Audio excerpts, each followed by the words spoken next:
I don't know how many miles with 10 or 11 escorts. He's afraid his wife's in danger. And he's court-martialed for that and kicked out for a year, or put out of the service for a year. However, by November 1868, by October 68, Phil Sheridan needs help. The Cheyennes are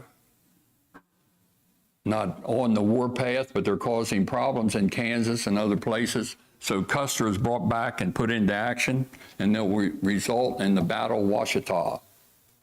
Once again, just 2 years after the Civil War, the victory over the Indians at the Battle of Washita, which is a morning attack on a sleeping village, puts him back in the newspapers, puts him back there. Problems with that battle a little bit with the men. We'll talk about that later. But for the most part, we think watching television or movies about these men that it's always action, but it's not. It's boredom. Day after day in a godforsaken fort somewhere, the regiment is split up, and Custer's really not back into action until 1873. 1873, he does some escorting of surveyors for the Northern Pacific Railroad in the Montana and Wyoming. And he's with his friend Thomas Rosser, who he knew from West Point days, but also fought against in the Shenandoah Valley. And there's a little Indian fighting there. But in 1874, there's going to be an expedition into the Black Hills. Now, by the Treaty of 1868, the Sioux were given the Black Hills and a large area of land as their land. But Custer is ordered by the War Department to take this expedition. They take scientists and miners and all along. But what's found? Gold. It's reported that gold is in the Black Hills.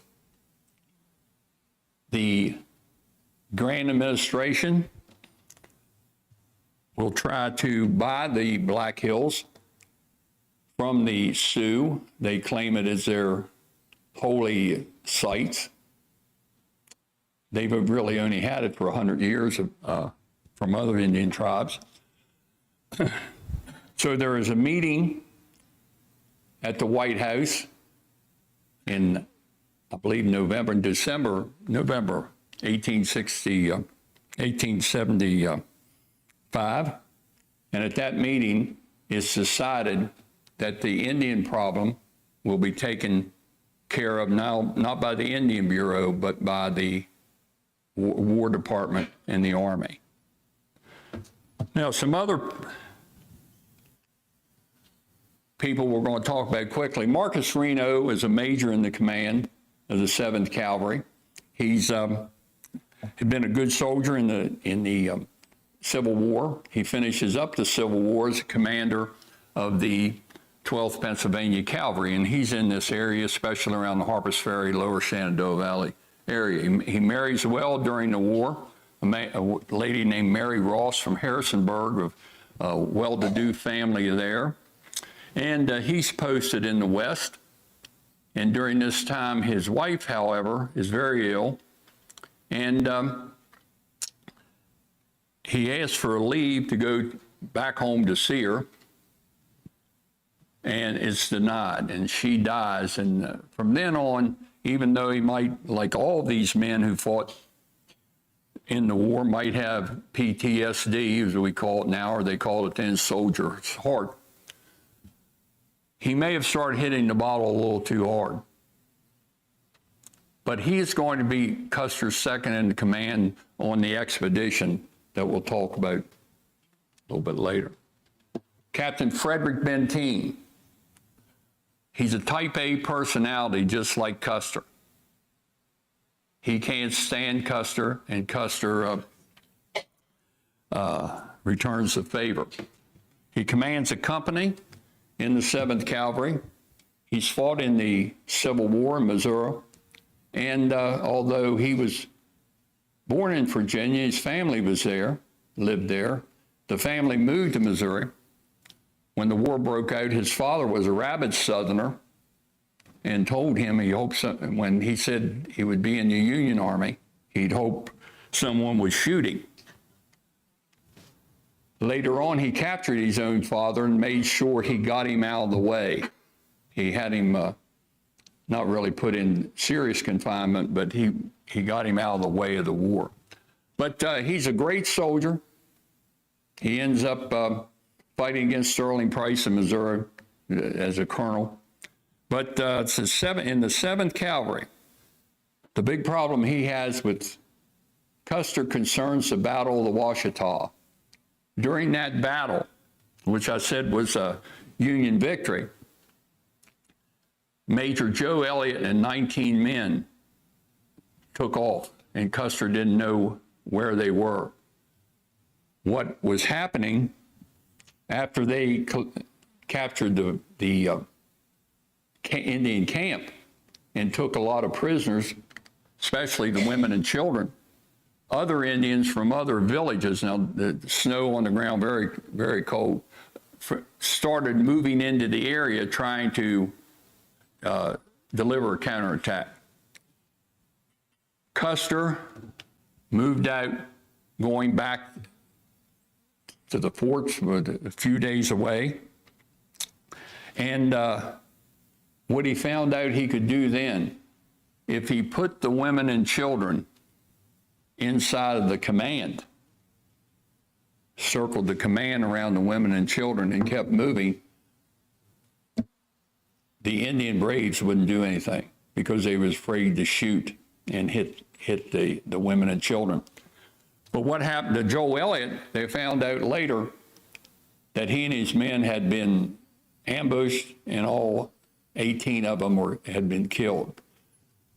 Benteen will blame Custer for this the rest of his life, that he didn't go back to save Benteen, save Elliott. Tom Custer, double Medal of Honor in the Civil War. Towards the end of the war, he wins 2 Medals of Honor, capturing Confederate flags, and he didn't get them off the ground. He fought to get them. And he is going to be a captain in the 7th Cavalry of Company C. He's going to die on Last Stand Hill.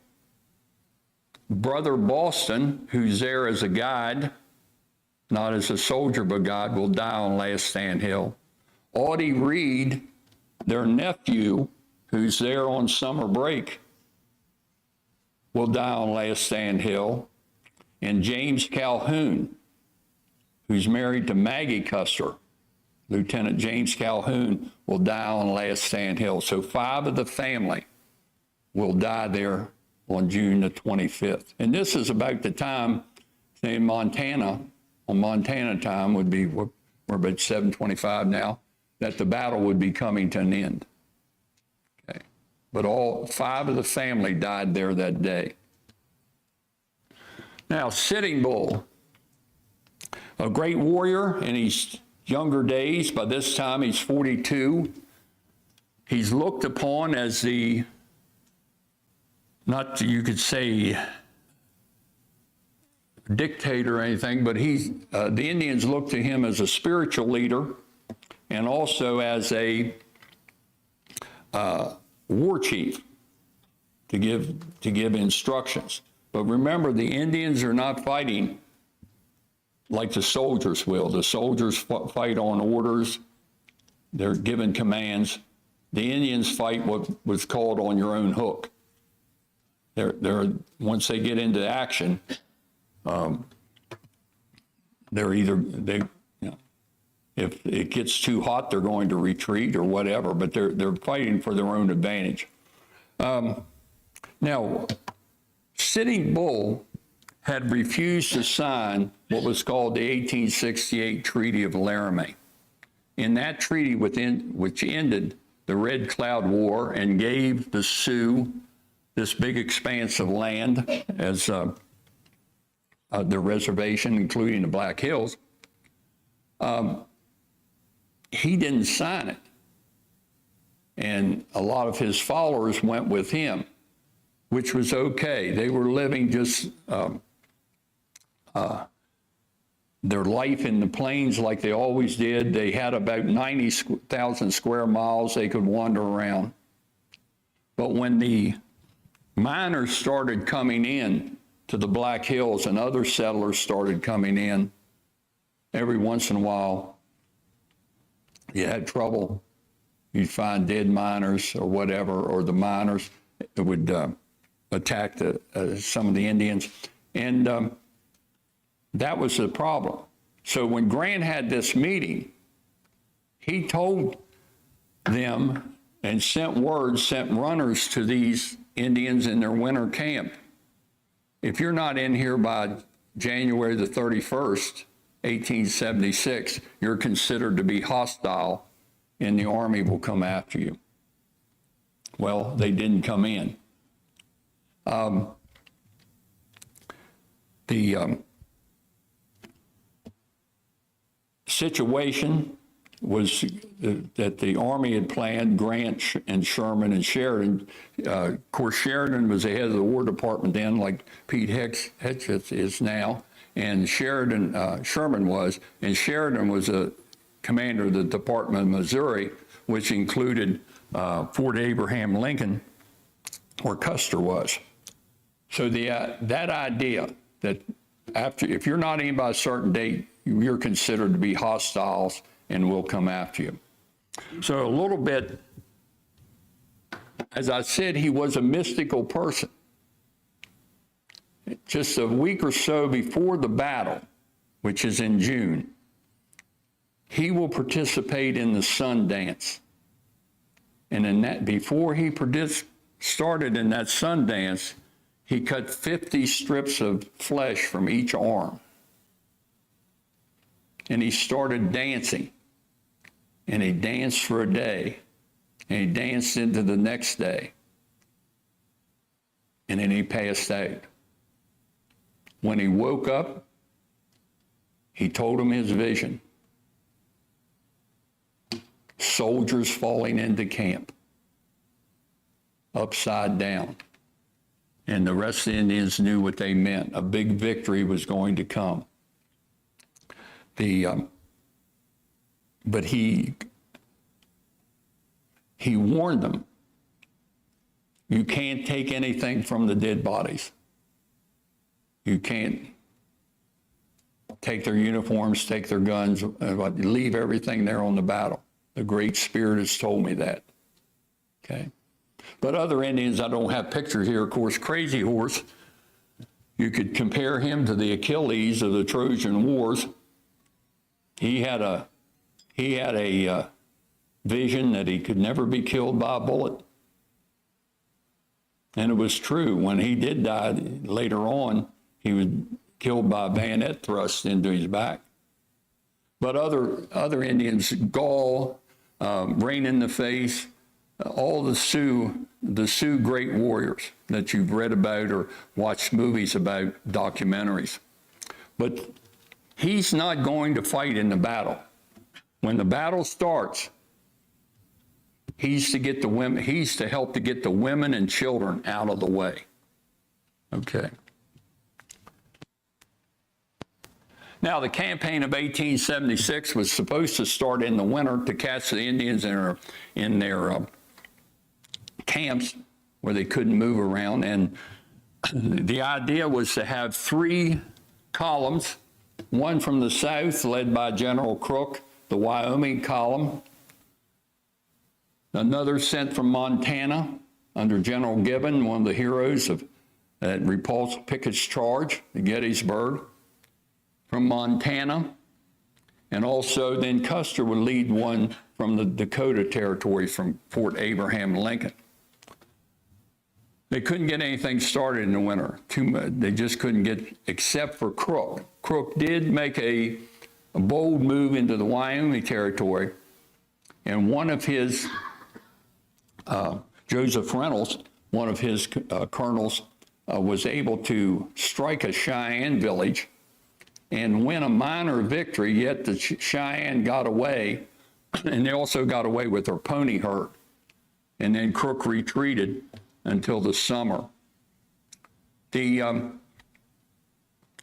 What's going on also during this time that's going to slow it down, Custer is called to Washington, and he is to appear before a House committee, just like you watch on C-SPAN today when they get someone before Congress and they grill them.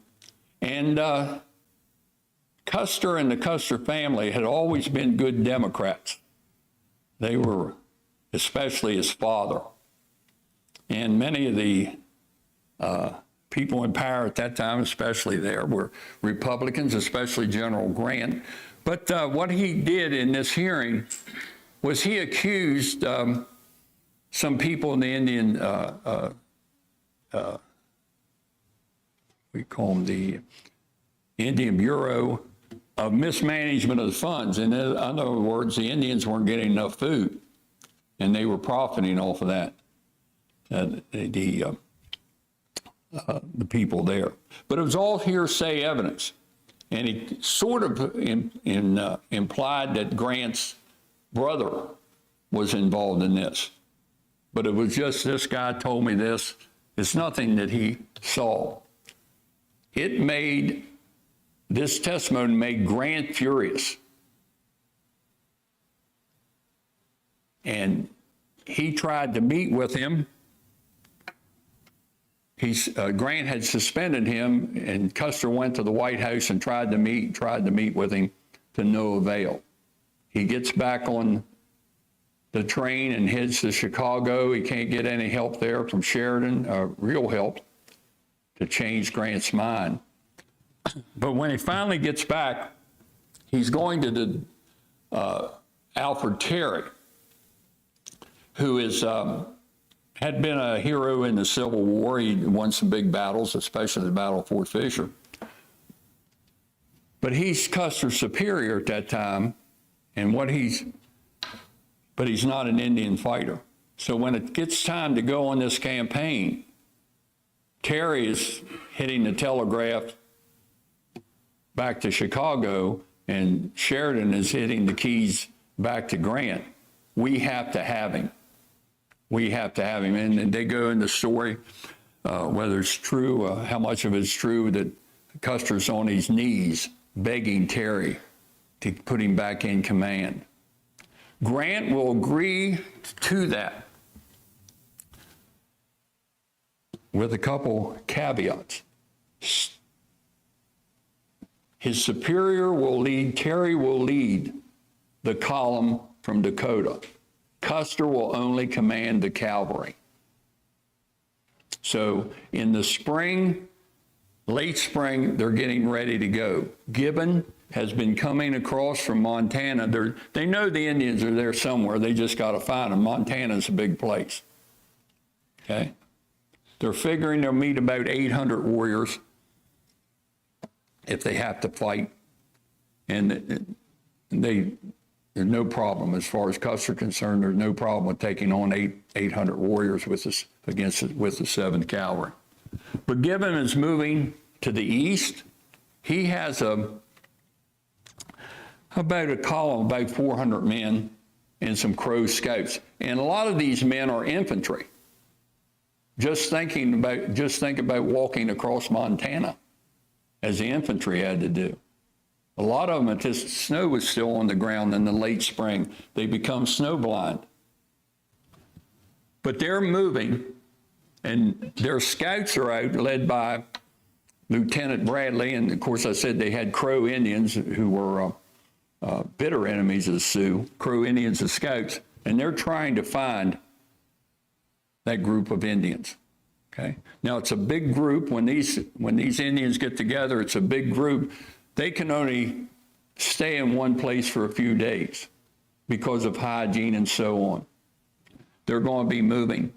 From the south, George Crook will take a column, about 1,300 total. 400 of them will be Indian enemies of the Sioux. And he's going to be heading north. And on June 17th, he will fight an all-day battle against the Sioux Indians on Rosebud Creek. The Sioux will attack him early in the morning, and the fight will last all day. Not too many killed or wounded on each side, but it's a strategic defeat for Crook because his men used up all their ammunition, and they had to wait to be resupplied. So what did our general do? He fished and hunted until he was a great hunter, great hunter at the time. But that happens June 17th. Of course, it'd be a week before Custer. But he was only, Crook at that time was only about 20 miles from the camp. That's why the Indians came out after him. If things went bad, they could get the camp and get it on the move and split up. You have to remember, especially Custer, they're worried about the Indians splitting up and running. They don't want to be out there all summer and fall chasing them down. They figure if they're in one place, we have them. So Crook's out of the picture. But Terry and Custer do not know that. Okay? He's waiting for resupply. Now, at that time, soldiers only were given about 20 rounds a year for target practice. The government saved money that way. After this and the Custer defeat, they're given a lot more rounds for target practice. Okay. So then Custer and Terry are coming from the Dakotas. They're moving west. They meet up with Gibbon around the Yellowstone River, and we're up to right at June 21st. Reno has been on a scout with 5 companies or 6 companies of the 7th. He's spotted the trail. He comes back and reports in about it. And then the officers get together, and Terry said there's some place probably from this scout of Reno's, there's some place along the Little Bighorn River. He's going to send Custer to the south, to the headwaters of the Little Bighorn, and he, with the infantry, and Gibbon, with his cavalry and infantry, will march from the north. They're going to catch him somewhere in between. There's no ways they can catch him at the same time, come in at the same time. And everyone's pretty sure that Custer will catch them first because he's mobile. His group is mobile. So we'll go to, now Custer's on the trail, and we'll go to the morning of June 24th. Before daylight, Custer had sent his scouts out with Lieutenant Varnum to a place called the Crow's Nest. And there, from a high elevation, they can see for many miles away. They see smoke coming up from along the Little Bighorn, and the Indians claim they can see the big pony herd. Over 16,000 ponies in the Indian herd. About 10:30, Custer will drive. He can't see it, but they tell him it's there. Too much glare for him to see. He decides, we'll rest here today. This is the morning of the 25th. I said 24th, excuse me. We'll rest here all day and stay in camp. We'll surround them in the morning and hit them at daylight. Or surround them at night and hit them at daylight. Hit them in the morning. What happens? Some of the Indian scouts said, we've already been spotted. A soldier has went back to find some hardtack that's dropped off one of the mules at night. They did make a short night march. They found it, but they found Indians there. So Custer thought he had been spotted. He quickly calls for an officer's call, and they get ready to go. He's got to go that day. He wants to try to catch them by surprise. He's going to divide his command into 4 parts. Benteen will take 3 companies and head off to the west, to the south, that if any Indians try to run that way, he'll be able to block them. He'll also be a reserve for Reno. Reno is given 3 companies. Benteen had about 125 men. Reno is given about 3 companies and most of the Arikara scouts. And he is told when it finally comes down to, you will attack the village, Custer will tell him, and I'll support you with the command. They haven't seen the village yet. They know it's a big one, but they don't know how big it is. He's going to attack it with 145 men. Okay. In the meantime, Custer will take 5 companies, including the companies really that have his biggest supporters, Tom Custer, Calhoun, and others, Yates and Algernon Smith. And he's going to go on the fly and be ready to either support Reno or attack at the other end of the village. But they haven't seen the village.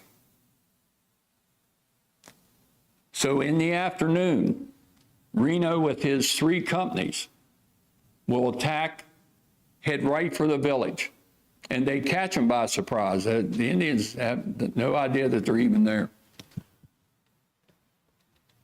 But he gets some resistance, he stops, and they go into a skirmish line. Usually the worst thing a cavalryman can do is get off that horse. Okay? One man has to hold 4 horses, so you lose 25% of your firepower right there. Fighting goes on. Finally, if you can see, there's some timber right at the bottom of the map. Reno's goes back to the timber.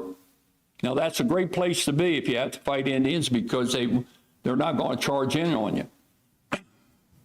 Not like a regular army would. There's fighting going on, but they're fairly safe inside that timber. Reno is asking the scout Bloody Knife, what should we do? About that time, Bloody Knife's head explodes. He's hit by a rifle ball, blood and brains go all over Reno, and he panics. Quickly, he calls everybody to mount, so they're getting on their horses, and then dismount, and then mount again. And most of his men head off right behind him. And for the Indian, then, it's like a buffalo hunt. They're right back behind them, right on them. And they, before they can get across the river and up in some bluffs for protection, over 30 are killed, 30 soldiers and a few of the Indian scouts. He leaves some men in the timber, and they're fairly safe. And most of them will come in the next, that evening, and then the others the next day after the fighting's all over. In the meantime, Custer is on the bluffs. When this fight is going on with Reno, he's on the bluffs making a wide swing, evidently ready to come in behind, right at the end of the village behind the Indians and attack there, take the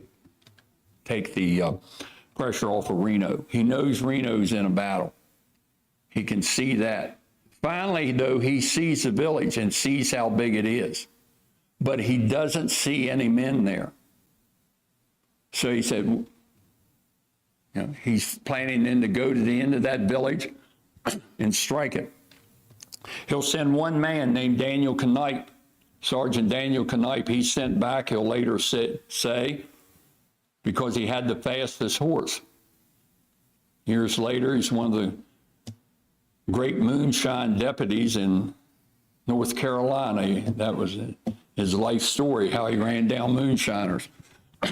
He takes his horse and rides back with Custer's command to the pack train. Now, the pack train have all these animals, 175 animals, mules carrying the ammunition and the food and so on.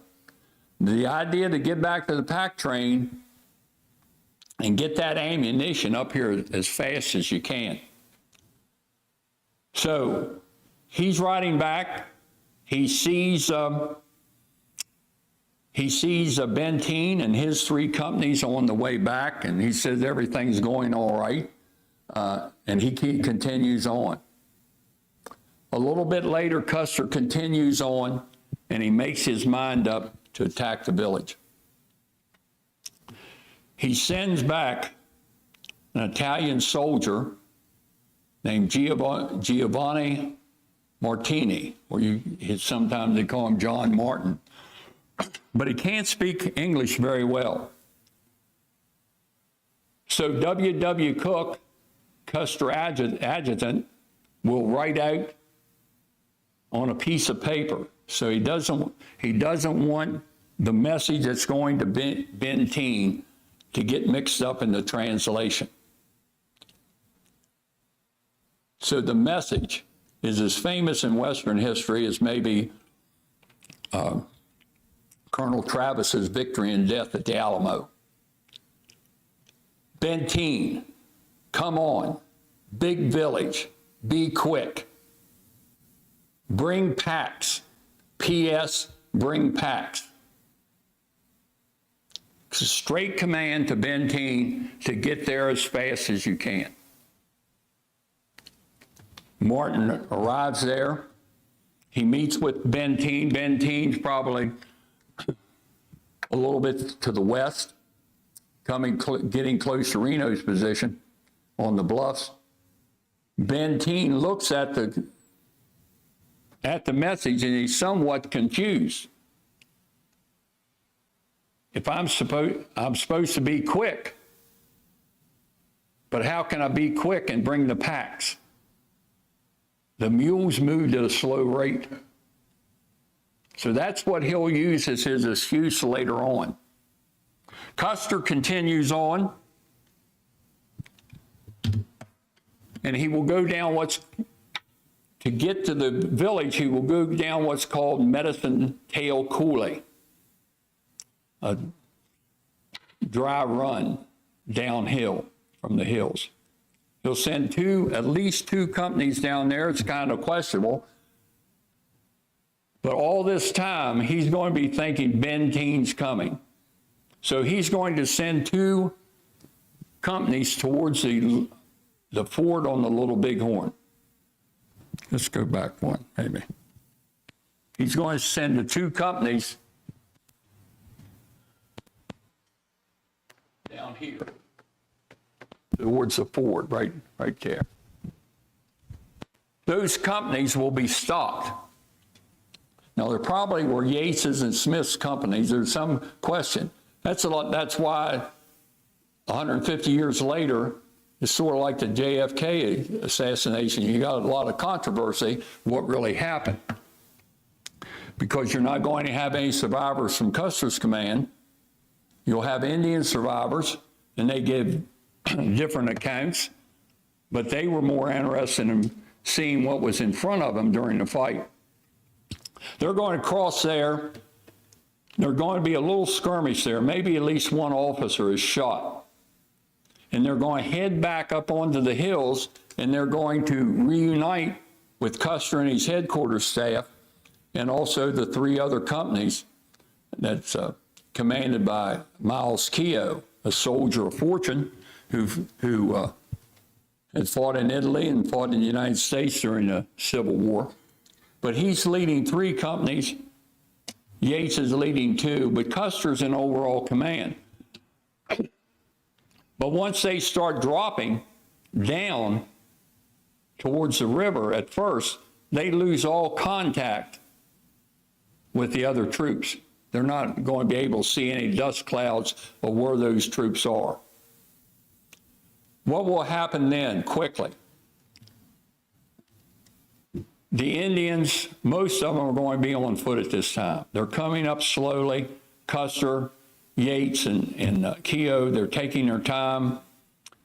One part of Tom Custer's company is dropped off as sort of a rear guard. Calhoun's company to the south, Calhoun's company L is dropped off to watch from the north.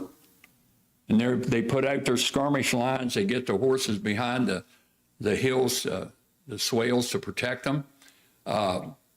Right behind them, you have Keogh and his company.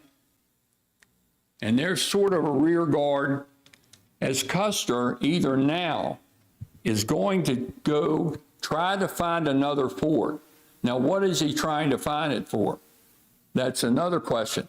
Is he trying to find it to capture the women and children and get the battle over with? You have hundreds of men or hundreds of women and children heading along the river, right across the river. They're trying to get out of the way.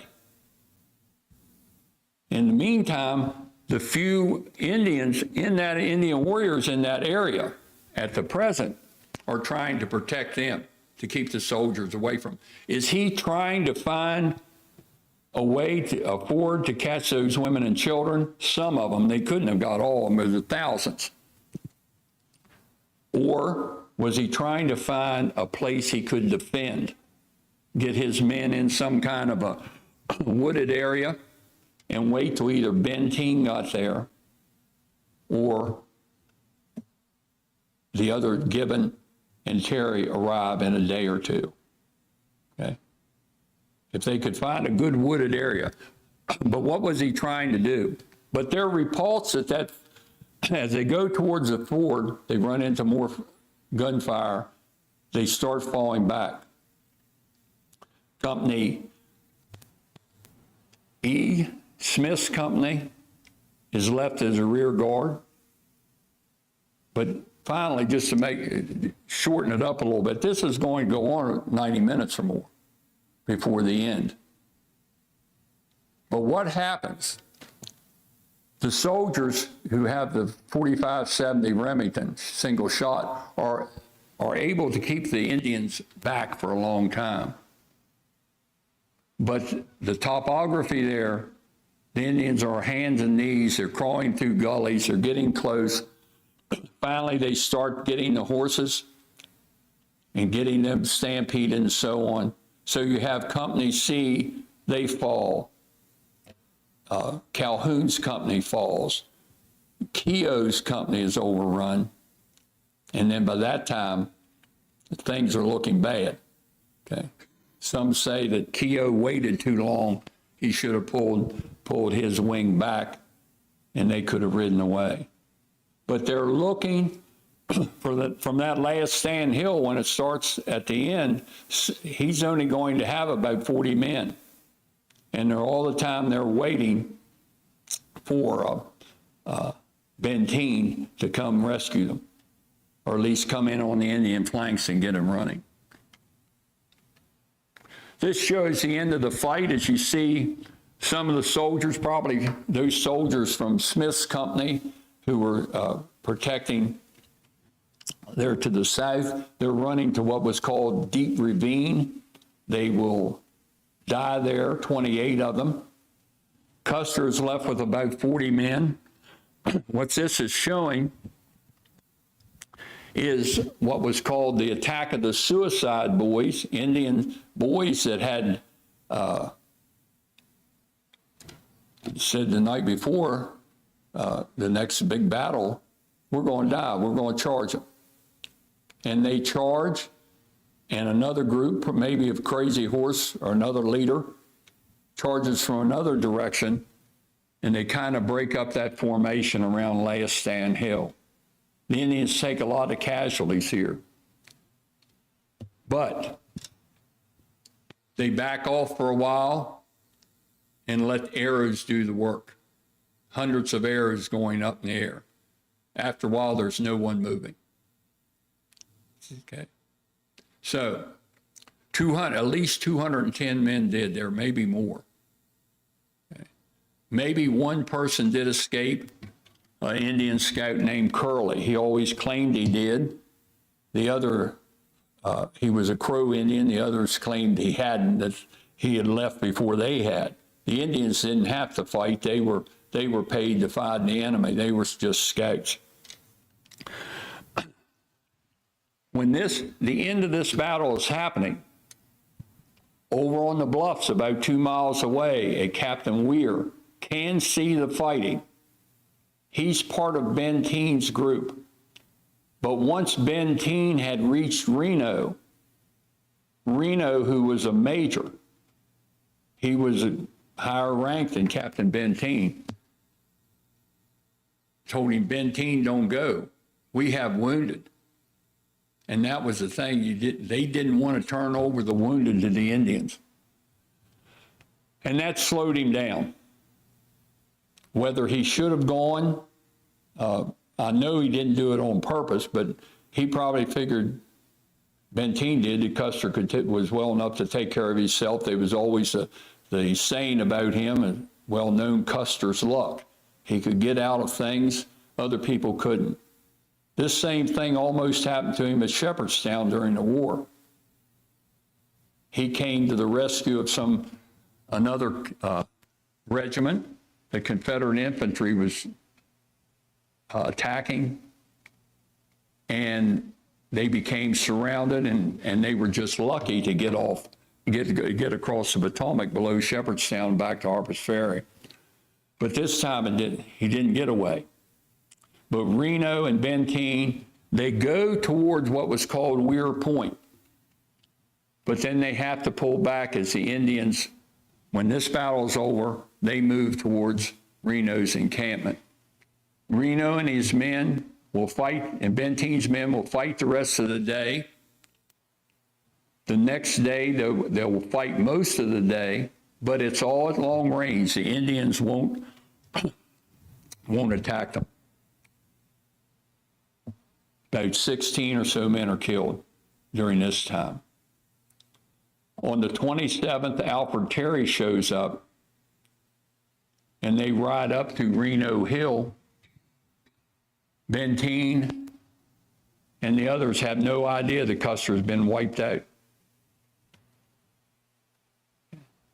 He tells Terry, no, that hadn't happened because Custer's probably watering his horses downriver. He's rode off and left us. But Terry says, no, we found them. So they have the problem of identifying and burying the dead, and plus they have 60 wounded that they have to get back to the mouth of the Yellowstone River and put on one of the steamboats. Let's see. Now, as I said, we'll do this quickly, the rest of it. I'm going over a little bit of the aftermath. Okay, if you lose a battle and you're a general, whose fault is it? It's yours. You gotta own it. But there was a lot of circumstances here that Custer was still pretty close to a victory if he'd had any support. But there were circumstances over on Reno Hill also. So he is given the blame for the most part, as you see what General Grant said. He's given the blame. But after a while, there was a newspaper reporter from the New York Herald. He will be embedded with the 7th the rest of the summer and fall, and he'll start hearing stories. And he starts reporting them. So the controversy starts. Yeah. They're going to accuse Reno of being drunk. Well, Custer talked to him 2 miles from where he went into action. He wasn't drinking then. Now, whether he did that night after it was all over, another thing, but something maybe with the death of Bloody Knife had a big effect on him. But the idea starts that if Custer Some people thought, well, Custer was betrayed. They just didn't come helping. Now, there's a writer named Frederick Whitaker. He's well known at the time. He'll take up the cause. And here is Custer's greatest defender, his wife Elizabeth. For the next 53 years, she will defend his honor that the other men were at fault. Benteen didn't come to rescue him. Grant was against him. Okay? Reno didn't help him. She'll write 3 books about her life with the general. Very well received. Now, when the general died, she was in financial distress. He owed a lot of money, okay? Whether from gambling or bad investments, but he owed a lot of money, and she paid it all back. She worked. But she would be his biggest offender. But what happens, Frederick Whitaker will keep repeating. He'll write a book called The Life of General Custer, 600 pages. He produces it in about 3 months. It's a subscription book. Finally, calling Reno a coward and Benteen derelict in duty. Reno will call for a court of inquiry, and it's held in Chicago in 1879. And you have the officers of the 7th coming in. You have some of the frontier scouts will testify, and even some of the enlisted men. And it'll last for about 2 months. It's not a trial. No one was accused of anything. Reno wanted to clear his name. At the end, even though there had been a lot of testimony from the scouts about Reno's conduct, the 3-man tribunal clears him of any cowardice or anything like that. One writer later said there was enough whitewash in this trial to cover half of Chicago. So, but Reno would go on to have a very miserable life. He's kicked out of the Army a few years later for a episode that he was sort of like a peeping Tom, but a heavy drinker from then on. But he had been a good soldier all the way up to the Little Bighorn, maybe beyond that, but it was a little bit too much for him. Okay.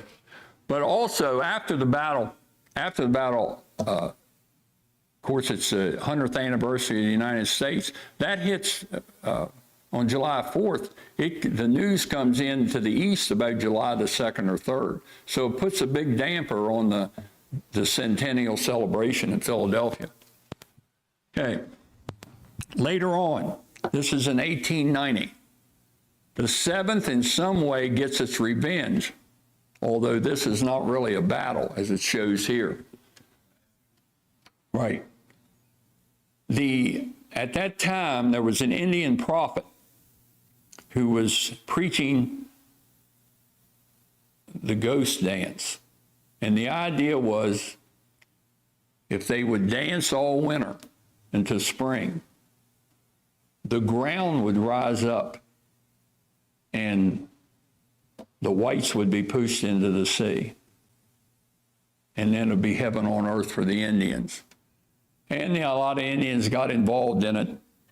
And the culmination was called the Battle of Wounded Knee. And Nelson Miles, who was in this 1890, he's in charge of the Department of Missouri. He sends troops out there to the Indian reservations. And this one group is moving, about 300 or so, moving towards what was called a plateau or the fortress. And they're going there to do this dance. By that time, they didn't know it had all broken up, and those Indians had moved away. They were stopped by the 7th Cavalry. Now, this is 14 years later. Probably not many non-coms or enlisted men were still in the 7th Cavalry that survived the Battle of Little Bighorn. But some of the officers were. And they were commanded by a man named Colonel Forsyth. They stopped them, they formed 3 sides of a square and placed cannon there, Hotchkiss repeating cannon. The next morning they went to disarm them, everything was going good, but the Indians were just handing in bad rifles and stuff. What happened? The soldiers knew they had good weapons. So there was an argument, some shooting, and then it just got out of hand. And it ended up, many of the Indians were dead, men, women, children, warriors. And it was more like someone said, it was more of a massacre than it was. 24 soldiers were killed. But where they were stationed in their formation, they might have been firing into each other. But it happened. They knew they had Winchester repeating. And I didn't say this before. The Winchester, the Indians had, by archaeological evidence, 41 different kinds of firearms at the battle. And a lot of them were repeating rifles.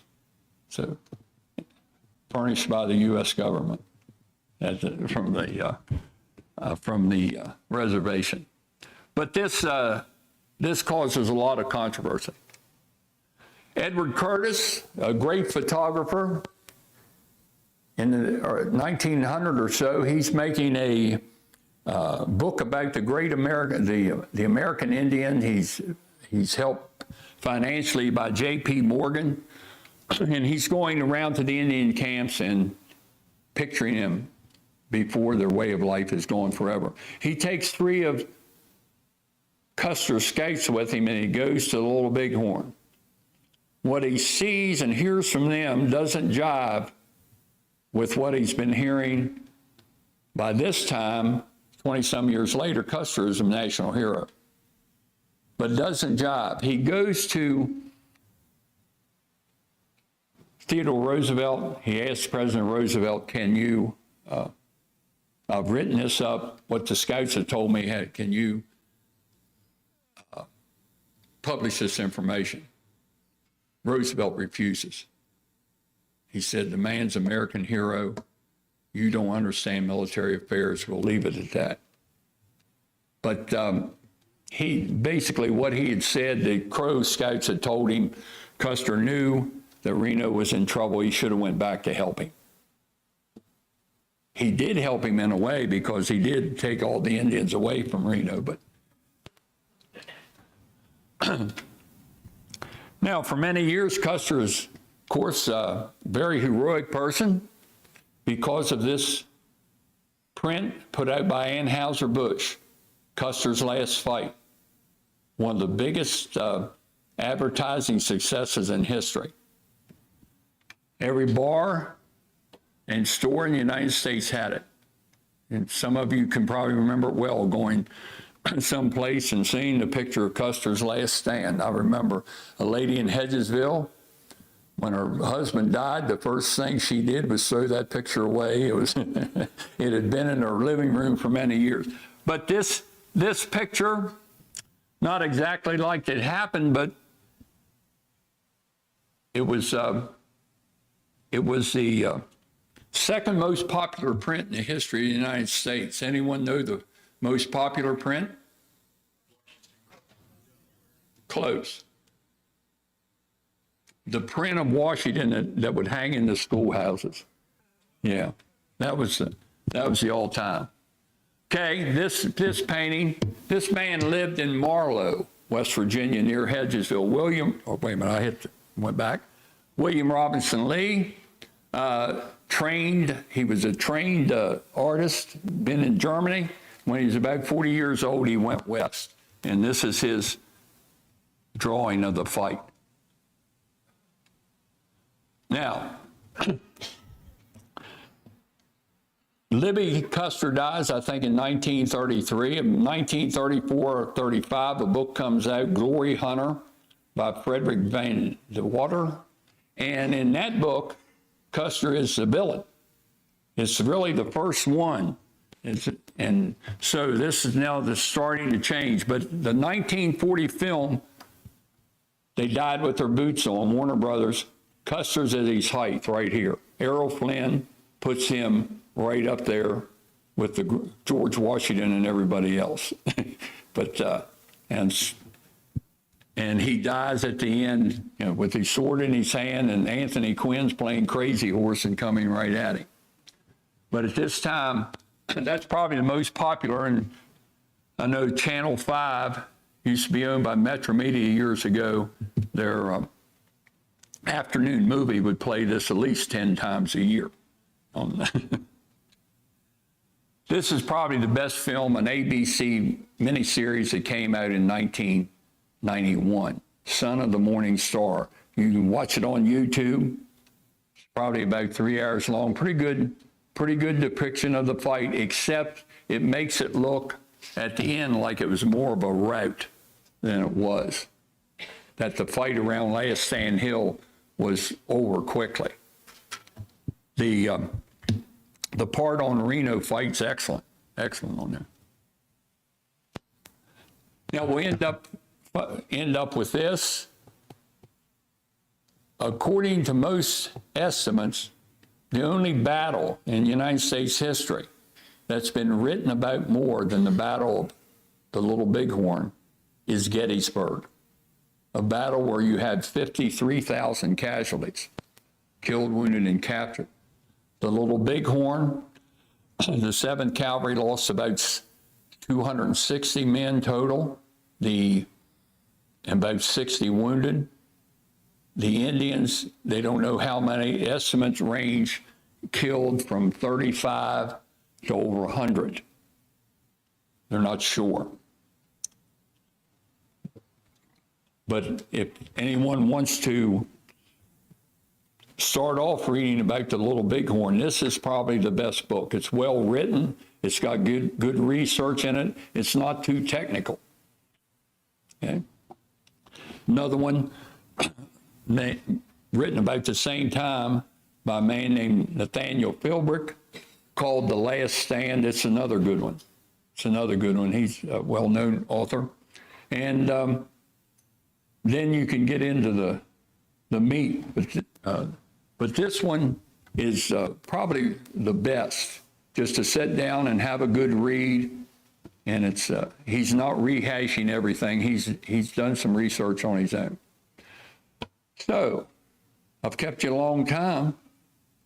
Any questions? What's your opinion on whether Custer committed suicide? No. What they said, I think this is one of the Indians. No, it's the soldiers. When they found his body, of course, he had a bullet hole in the head. It was bleeding, but the bullet hole in his side wasn't. And they thought he'd been shot afterwards. Now, on the other hand, he's not mutilated that much either. Did they tell his wife that? And everybody said, we'll tell her. But some of them were horribly mutilated, especially his brother. I don't think he committed suicide. And there's one book I have back there, Save the Last Bullet for Yourself. I think if you get into that, they're saying more suicides than was expected. But it had to be, it was terrible for both sides. You take the fighting in the valley, Gall, one of the Indian chiefs, had 2 wives and 3 children killed in that fight. Now, I guess they were just in their TP and the bullets coming through and hit them. But it was a terrible fight all the way around. What happened with Ben King? Ben King was the star Benteen was the star of the inquiry. He was ready for the quotes, giving quotes to in interviews to the reporters, and making jokes on the stand and things like that. And he always he said the rest of his life, he said, you know, it was his fault, but he hated Custer. There's no question about that. But Benteen was probably the best witness Reno had, and he later on he stayed in the service his whole time, and then retired. But he's considered to be the hero of the Benteen fight, or the Reno fight. On the last day of the fight, on the 26th, on top of this hill, you had your 7 companies still up there. They were around in circle in a skirmish line, I think. It was way out, 80 yards or so out. And inside the center, you had the doctor. One doctor was left. 2 doctors were killed in the battles. One doctor was left, and he was working on everyone who could inside, and they had crates stacked up and dead horses stacked up to give him some protection. But Benteen, on the firing line, he was walking upright most of the day. I think he did take a round. It clipped his heel. And then when some Indians got too close, he led his men in a charge down over the hill and scattered them. But he's considered to be the hero of the second day. There's no doubt about that. But he's been accused of, what would you say, dawdling, just taking his time to get there. And then once he's there, Reno's saying, well, you can't leave me. I got all these wounded here. But he was under no threat there. All the warriors were away. Any other questions? General?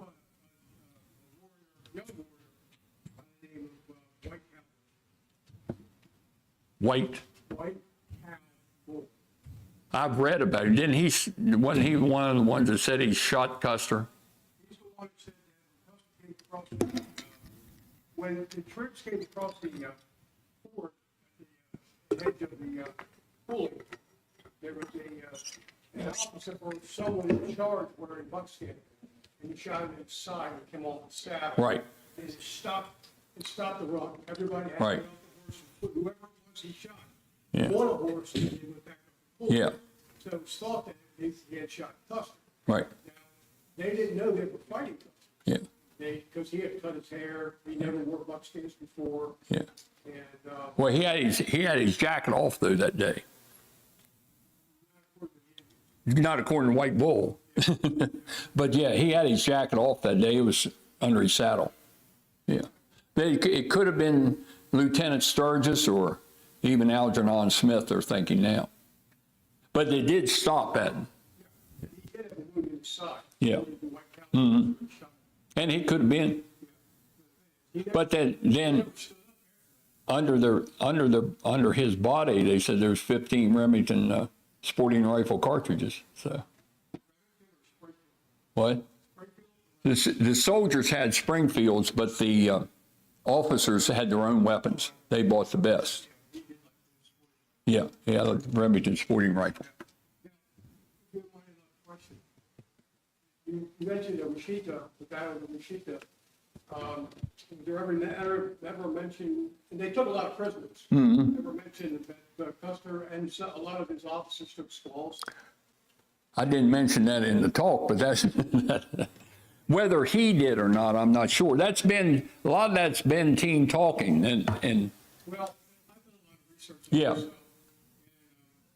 there was a book years ago by the Indians themselves. yeah, And in one of the instances that the guy who wrote the book, he worked for the Veterans Affairs. And back in, I don't know when it was, a long time, the 40s, 50s, maybe. Yeah. But somebody came in looking for a headstone for an Indian scout. Yeah. And they got him a headstone, and while the Indian was there, he looked at it and said, oh, look, there's Custer's son. But there was a whole list of scouts. Yeah. One was Yellowbird, and that was supposed to be Custer's son. Yeah, the women of the tribe said they were related to him. I don't know, but Mashita. Yeah. Yeah. I get that right. She was the one, along with an elder, this is according to Indians now, along with an elder, that found Custer on the field. Right. And that's why he wasn't. Mm. Because they considered him Right. a relative.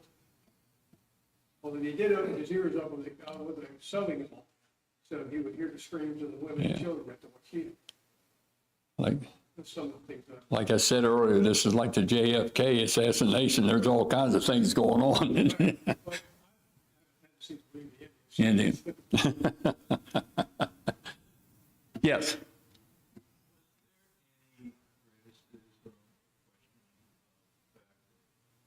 Once Custer thought he was discovered, that he decided to break his forces up instead of keeping them together. Well, he didn't think he was discovered, and that was basic cavalry tactics, what he was using. Right. And remember, they didn't want the Indians to get away. They weren't sure. There probably, some estimates, 1,500 warriors, 2,000 or more. They had to fight that day. Ted? Ted, do you have a question? Yeah. Yes. Do you think that if Oh. that team had gotten to Custer, that Custer would have survived? If he got to him early enough. If he came in on the flank of the Indians and scattered them, that would have given him a way to get out. He would have came in on the flank and he would have scattered them. He would probably had a couple hundred soldiers. Yeah. I always thought in the movie Sun and Morning Star, I always thought Debbie Moore should have played the concussion. She looks like her than that Rosanna Arquette. Wait a minute, what'd you say? I think Debbie Moore, the actress, Does, she should have played. he should have played it? She looks something like that Rosanna Yeah. Come up. Okay. Yes. Steve, do they know how many Indians there were with the tribe and with the family total? Ballpark number? Women, children, 8,000. 8,000. They're guessing. What I said before, they had about 800, they thought they had about 800 warriors, which that's what was out there. But it was summertime, and many of the Indians would come out from the reservations to hunt. And so you had a larger group than they expected to be there. And I think that even got back to Sheridan during the time they were in the field, that the reports from the Indian agency said, you know, a lot of the men are gone. So probably at least 1,500 to 2,000. I know that's some will say it's higher. It's hard to tell. There were plenty. There were plenty, yeah. And a lot of boys joined in. Custer, in some of his writings one time, said he would rather fight the warriors than the young boys. He couldn't figure a lot of times what they were going to do. And the charge there towards the end was boys coming. Okay, that's it. Thanks a lot.